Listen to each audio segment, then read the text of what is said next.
Pues estamos en entrevista telefónica con el escritor Pedro J. Fernández, que presenta nuevo libro Morir de pie. ¿Cómo te encuentras, Pedro? Muy bien, ¿y tú? Bien, este libro te engancha desde el primer capítulo, debido a la forma tan descriptiva de los hechos y situaciones que vive el personaje de Zapata.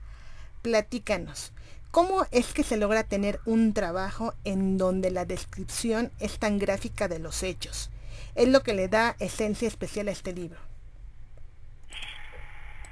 Pues justamente lo que quería hacer era que Zapata contara su propia historia, mostrar su lado humano, su lado vulnerable, y pa- para hacer eso tengo que hacer una gran investigación que al final pues se cuela en todos los detalles que están en el libro.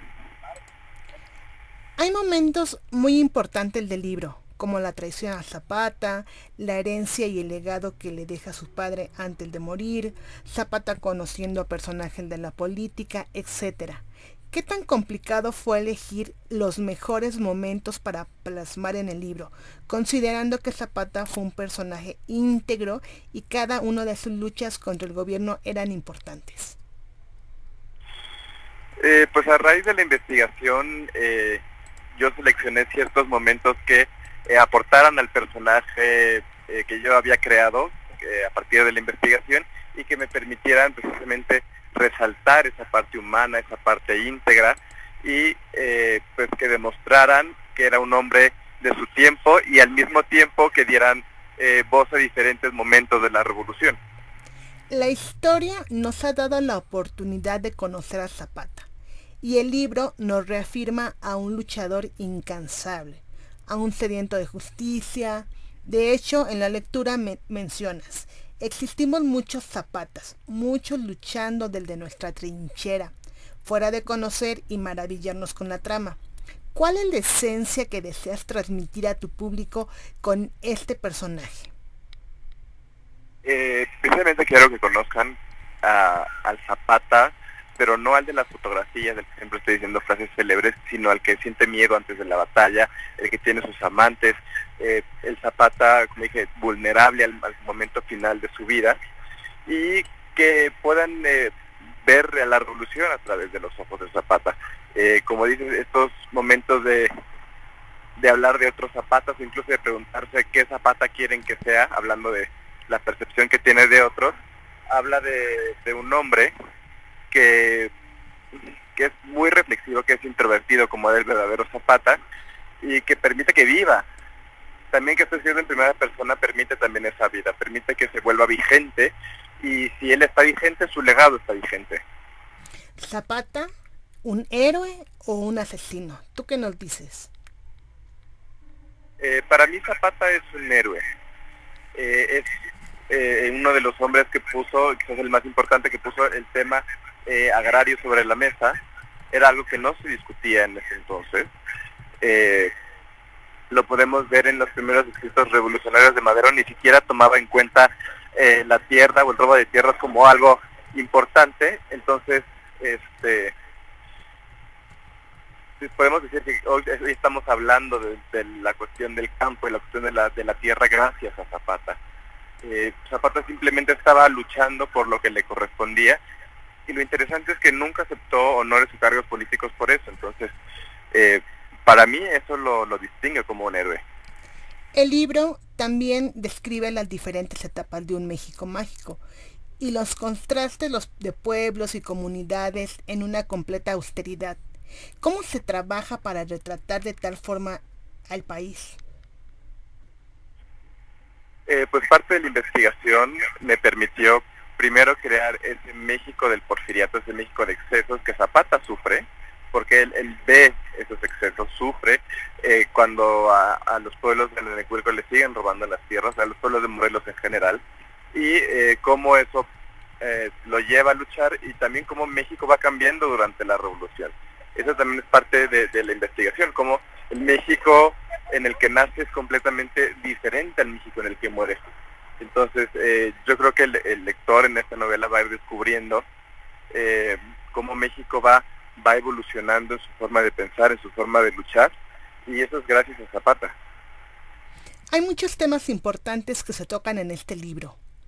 Hay temas políticos, cómo se va hilando la historia que conocemos. Pero, ¿cómo es que haces que el rol y el papel de la mujer logre ser tan importante en este libro y no solo una sombra de la historia contada? Incluso hay una cita que se lee: yo ahora sé que las revoluciones no tienen pene ni vagina. Bueno, en todos mis libros he tratado de mostrar el rol de la mujer en los diferentes momentos políticos de la historia de México. En el caso de Zapata, tenía que resaltar que Zapata fue feminista, entonces tenía mujeres luchando como generalas y coronelas, incluso les estaba dando cargos políticos, que era algo poco común en la época. Se rodeaba de periodistas, mujeres, que también era algo poco común, y les daba su lugar. Entonces, para mí era importante mostrar que la revolución estaba hecha por hombres y mujeres, y en el caso del zapatismo se destaca mucho más. Entonces, era algo que quise destacar desde el principio, y que, bueno, por lo que veo, creo que se logró. Es una historia llena de traiciones y conspiraciones también. ¿Cuál es tu pensar a este respecto? Que la historia de México, en particular la Revolución Mexicana, es muy dramática, está llena de amores y traiciones, entonces es muy rica para contar historias. Y Zapata, la historia de Zapata no es diferente, por eso es algo que está metido o embebido en el libro. Quizás nuestra historia es así porque pues, nosotros somos un poco así, y eso explica por qué nuestra historia es tan surreal. Zapata es un héroe mexicano que ha inspirado a muchos otros, pero de manera personal, ¿qué fue lo que te inspiró para escribir sobre la historia de Zapata, fuera de la relación con tus otros trabajos, Díaz, Iturbide, etcétera? Pues quería escribir una novela de la Revolución Mexicana y buscando personajes. Para mí el más rico y el más interesante fue Emiliano Zapata. Además me permite contar hasta 1919, entonces puedo contar la primera década de la Revolución Mexicana de una forma rica, vista por uno de sus protagonistas. Y como dices, sirvió de un contraste muy interesante a la novela de Porfirio Díaz, donde él está excusándose de alguna forma por los excesos del porfiriato, o está tratando de explicarlos, y aquí en Zapata está el otro lado de la moneda, está la gente que sufrió sus excesos y que pues le tocó sufrir por ello, y al final sale a luchar por todos los errores que cometió el porfiriato. Entonces, para mí Zapata es el otro lado de la moneda de Porfirio Díaz. Pedro, este libro ya se encuentra en todas las librerías, ya tus lectores lo están subiendo, que ya lo tienen en tus redes sociales. Cuéntanos cómo es tu interacción con los públicos que se han enganchado mucho a tus historias. Sí, ya, mi libro está en todas las librerías, y lo curioso es que en cuanto empieza a compartir las fotos de los lectores, entonces ya pueden ir a comprarlo y todo, y ya saben más o menos en qué librerías está. Y lo que te da las redes sociales es una retroalimentación inmediata, porque empiezan a leer el libro y luego empiezan a explicar qué les gustó, qué no les gustó, y para un escritor es muy rico eso, porque pues va aprendiendo de qué le gusta a los lectores, qué no les gusta, qué funcionó en el libro, qué no, y eso ayuda a crecer mucho a los escritores. Además, yo creo que es muy interesante que un lector pueda tener en contacto con el escritor, porque además puede hacer cierto tipo de preguntas de qué quisiste decir aquí, o oye, ¿por qué no metiste esto en el libro? Y también se vuelve un diálogo mucho más rico. Claro. Pedro, ¿te gustaría agregar algo más para nuestros lectores? Pues solamente que le den una oportunidad a Morir de Pie, que es una forma muy íntima de contar la Revolución Mexicana. Espero que aprecien a Zapata, o que lo vean con otros ojos, y que cualquier cosa estoy en mis redes para que podamos seguir esta charla. Pues yo te agradezco mucho tu tiempo, como siempre, para nuestras entrevistas para Diario Imagen. Muchísimas gracias. Que tengan muy buen día. Igualmente.